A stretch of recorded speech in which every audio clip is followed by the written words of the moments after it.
حضرت عثمان غنی کو اللہ نے بڑی شان عطا فرمائی، بڑا مرتبہ دیا، بڑے حسین و جمیل، بڑے خوبصورت آدمی تھے۔ دیکھو نا کیا شان ہے حضرت عثمان ذی النورین۔ یہ ذی النورین کا کیا معنی ہے؟ دو نور کون ہیں؟ حضور کی دو صاحبزادیاں۔ اعلیٰ حضرت فرماتے ہیں نور کی سرکار سے پایا دوشالہ نور کا، نور کی سرکار سے پایا دوشالہ نور کا، ہو مبارک تجھ کو ذی النورین جوڑا نور کا۔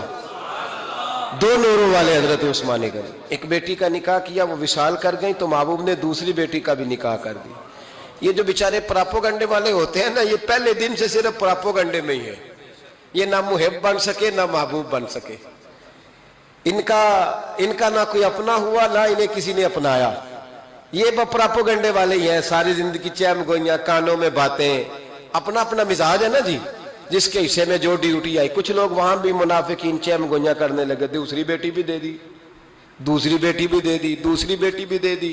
محبوب کے کانوں تک آواز گئی، فرمایا زیادہ باتیں نہ کرو، میری 40 بھی ہوتی۔ وہ ختم ہو گئی بات، تم 2-3 کی بات کرتے ہو۔ حدیث مبارکہ کے لفظ ہے، نبی پاک نے فرمایا میری 40 بھی ہوتی، ایک کے بعد دوسری انتقال کرتی رہتی، میں ساری عثمان کو دے دیتا۔ حد ہو گئی بھئی، اتنا بڑا مرتبہ۔ اس حدیث کا ترجمہ یہ ہے کہ محبوب فرماتے ہیں کہ مجھے عثمان پر اعتبار ہی بڑا ہے، مجھے عثمان پیارا ہی بڑا ہے، عثمان غنی کی عظمت ہی بڑی ہے۔ فرمایا میری 40 بھی ہوتی تو میں ساری یکے بعد دیگر حضرت اسامہ بن زید رضی اللہ تعالیٰ عنہ فرماتے ہیں نبی پاک نے اپنی صاحبزادی حضرت رقیہ رضی اللہ تعالیٰ عنہ کا نکاح حضرت عثمان غنی کے ساتھ کیا تو دونوں میاں بیوی پیارے بڑے تھے، حسین و جمیل بڑے۔ حضرت عثمان بڑے نفیس آدمی تھے، بڑی نفاست تھی، کپڑا سادہ پہنتے تھے، لیکن لوگ کہتے ہیں کبھی ہم نے ان کے کپڑوں پہ دھبا نہیں دیکھا، چہرے پر اتنا سا گرد کا نشان نہیں دیکھا۔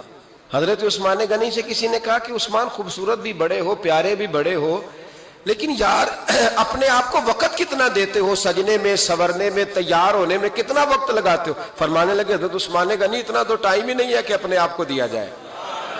تو قبر اتنے پیارے کیسے لگتے ہو؟ فرمانے لگے اپنی وجہ سے نہیں لگتا، حضور کی وجہ سے پیارا لگتا۔